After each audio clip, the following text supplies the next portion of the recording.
informal review of nuclear radiations and their effect on humans, a sunlit pool with all the trimmings serves as a suitable launching spot, offering an approach that is sufficiently scientific and scenic. A sunbather exposes herself to an assortment of radiations.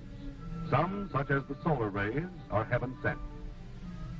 Others are nuclear, the same as those which come from an atomic burst, and they're bombarding her from all sides. From the sky in the form of cosmic rays, from radon, a material in the atmosphere, from radioactive uranium found in the water which she just left, and in the earth on which she now lies. They aren't powerful enough to bother our bather. They're less of a hazard than the rays of the sun, which, if carelessly taken, can become too much of a good thing. With all radiations, nuclear and otherwise, it depends on the duration and intensity of the exposure. Nuclear radiations have their novel way of causing injury, but it's neither mysterious nor inescapable. Radioactivity, as represented by the ball, causes electrons to be ejected from their atoms. It's an offensive move based on ionization. Ionization disrupts the structure of atoms of which all living matter is composed. An atom is part of a molecule, and molecules are parts of the cell. The cell is the structural and functional unit of all living matter, a tiny machine with a basic job to do. Cells operating with thousands of other cells of various shapes and performing special chores make up tissues and organs. Organs are departments in a complex factory, the human body, which is engaged in the manufacture of an important product, life.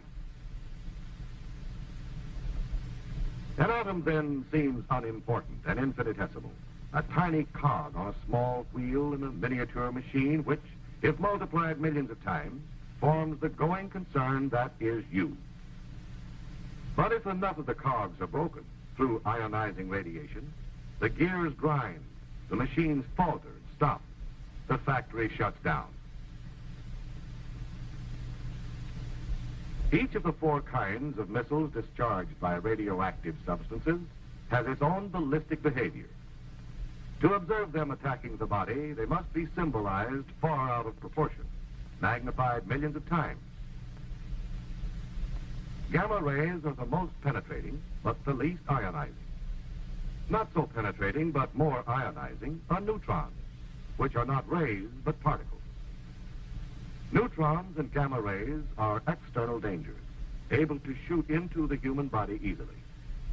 Alpha particles cannot penetrate the skin.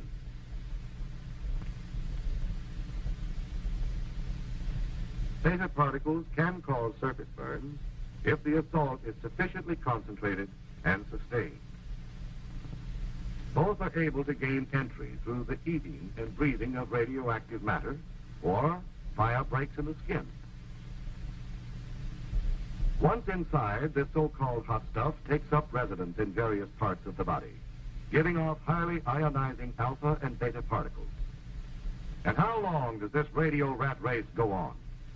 The body will succeed in casting off some of this material, but it is a long, slow process. There's no effective method for dislodging the stuff. No known way of neutralizing or destroying it. There is no method of hastening its half-life, which is the time required for 50% of the substance to decay. With some substances, it is a matter of less than a second. But if you had some plutonium inside you, you wouldn't make any plans to celebrate the event. Plutonium's half-life is 24,000 years. The various kinds of cells which make up the parts of the body differ in their vulnerability to radiation. Most sensitive are lymph cells, such as those found in the tonsils. Next is bone marrow, which manufactures red and white blood cells. Then the sex cells, followed by tendons and cartilage, as in the nose, muscles, and nerves, the toughest of all. In general, cells which reproduce rapidly and whose efficient functioning depends on that ability are most effective. radiation halts their reproduction, which is a simple process of one cell dividing into two. This destructiveness has been harnessed and put to work in the radium treatment of cancer, which consists of cells that have gone wild and multiplied too fast. The manifestations of radiation in the body are many and range from slight to severe. Loss of hair, nausea, bleeding, inability of the body to resist other ailments and make its own repairs. These are some of them. And they may be climaxed by the ultimate symptom, death itself. However, complete recovery is more probable. The illness runs a course from causes to effects. Much of the mystery surrounding it is maintained by the general public, which is determined to regard radioactivity as potent and irresistible as the evil spirits of the Indians. This can be partly explained by man's fear of dangers he cannot sense, a fear fanned into widespread misunderstanding by sensational speculation on what radiations can do. Radioactivity is dangerous, but to say that it's deadly, period, is as misleading as giving a flat answer to the question, how high is up? The radium-treated dial of your watch, for instance, is harmless. Nuclear emanations became a threat when man isolated such hot stuff as radium and worked intimately with it, broadening its scientific, medical, and industrial use. A threat, however, that has been effectively controlled through observing caution.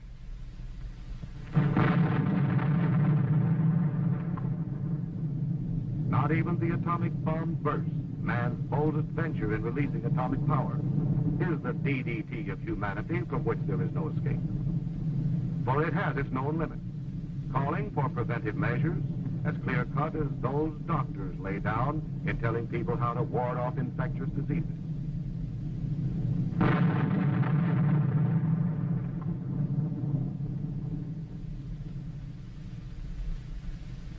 The first and obvious one is, be someplace else when it happens. Distance lends considerable enchantment to an A burst. But under some conditions, that's a hard rule to follow.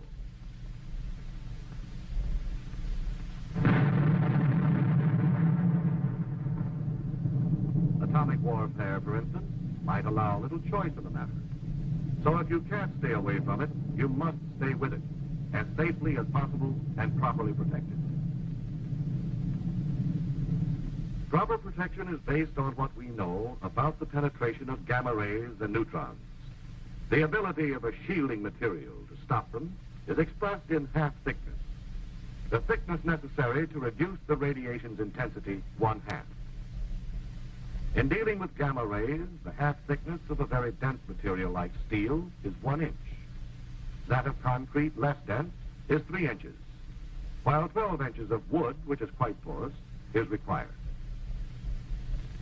Against neutrons, the density of a material is not so important as its ability to slow down and capture the particles. Concrete, earth, and water furnish good shielding.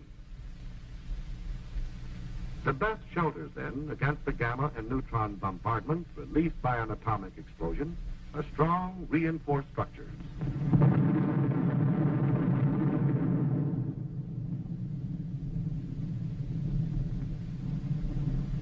That prompt bombardment of a high aerial burst is severe but short-lived, since it is carried up into the stratosphere. It's safe to go into the area under the explosion about 2 minutes after it occurs. Not so with an underwater blast, however, and presumably in the event of underground and surface explosions. The area is contaminated with radioactive material which gives off alpha and beta particles and gamma rays. However, the material which emits alpha and beta must be taken into the body through the mouth and nose, or skin breaks, before they can carry on with their injurious ionizing. Steps to prevent the perpetration of these inside jobs include eating only food which has been inspected and passed on, guarding against breathing radioactive dust, care in handling contaminated articles, such as clothing, washing them or disposing of them if badly contaminated. Thorough cleaning, especially the hair and under the nails. Sound medical practice demands not only a knowledge of the way harmful agents operate, but an accurate estimate of those agents. Radioactivity is detected by various instruments, such as this Geiger counter and pocket chamber. They have as their unit of measurement the Röntgen, or fractions thereof. This dial is graduated in Röntgen, allowing for precise readings of contamination in persons and things. It will tell how much radiation the wearer has received. The human body's resistance to destructive agents and its recouping powers vary with individuals. This man might recover quickly from a rattlesnake bite. This one might succumb to a bee sting. Aware of this range of vulnerability, doctors have set extremely safe and low exposures, such as 0.3 of a Röntgen per week, as the maximum gamma radiation dose for laboratory and industrial workers with radioactive materials. They calculate that 300 to 500 times this much, 150 or more Röntgens, may bring out symptoms of sickness. The median lethal dose, which is the amount necessary to kill half the persons exposed, is placed by most medical authorities at around 450 Röntgens, received by the victim's entire body and within a short period of time. Thus, it takes a very special combination of circumstances to cause the death of a person by radiation.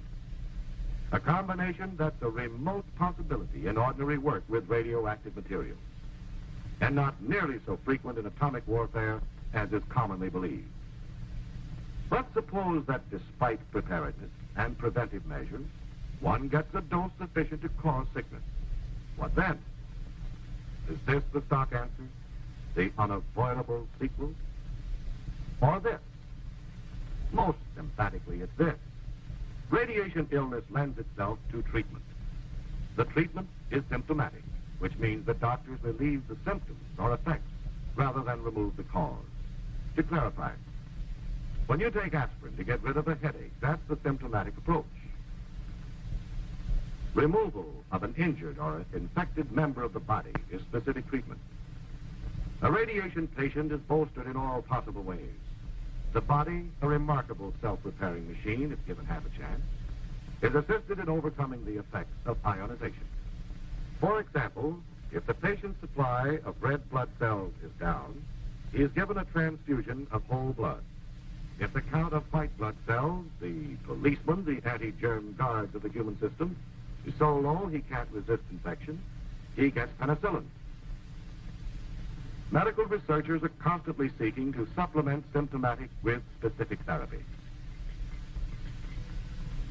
The atomic bombing of Hiroshima and Nagasaki took the Japanese completely by surprise. Their medical facilities were pretty well knocked out. Nevertheless, an impressive share of radiation patients recovered, and it's estimated that good medical care might have reduced fatalities considerably. The Japanese didn't have that kind of care, yet the deaths attributed to the bomb's radioactivity made up a small part of the total, about 15%.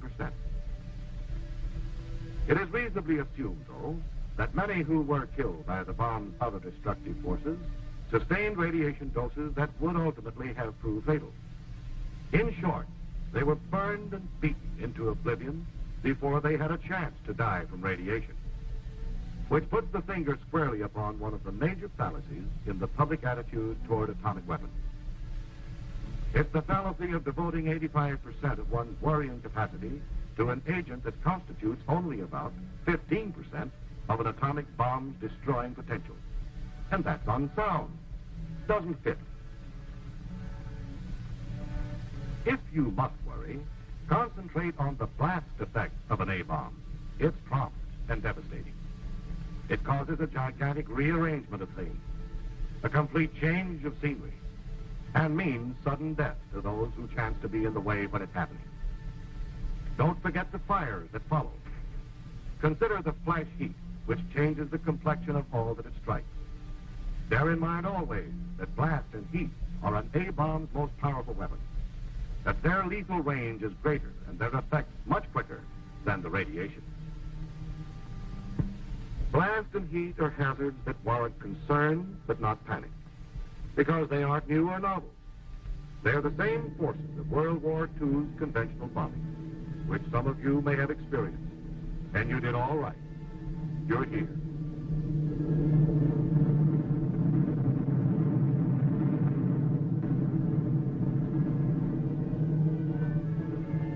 As food for thought, the possibility of atomic warfare and its relation to your well-being is understandably on your mental diet.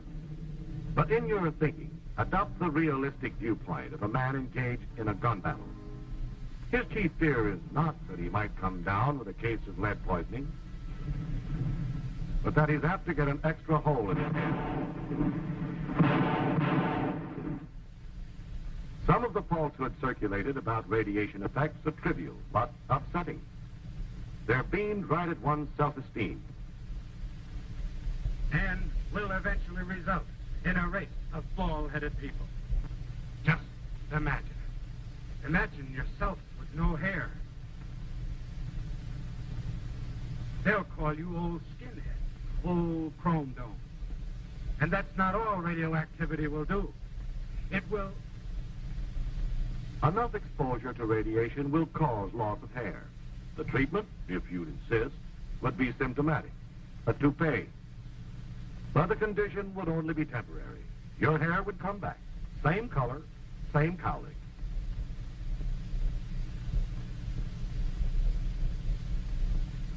A fear that is grossly built up in popular print is that radiation will cause impotence, which is the mechanical inability of a man to fulfill his sexual role. That fear won't stand examination. Another subject of misgivings is sterility. A sterile man can carry out his sexual obligations physically, but is unable to fertilize, to reproduce his kind. The estimated dose needed to bring about permanent sterility exceeds the lethal dose. So obviously sterility by radiation would be just incidental, a matter a dead man wouldn't worry about.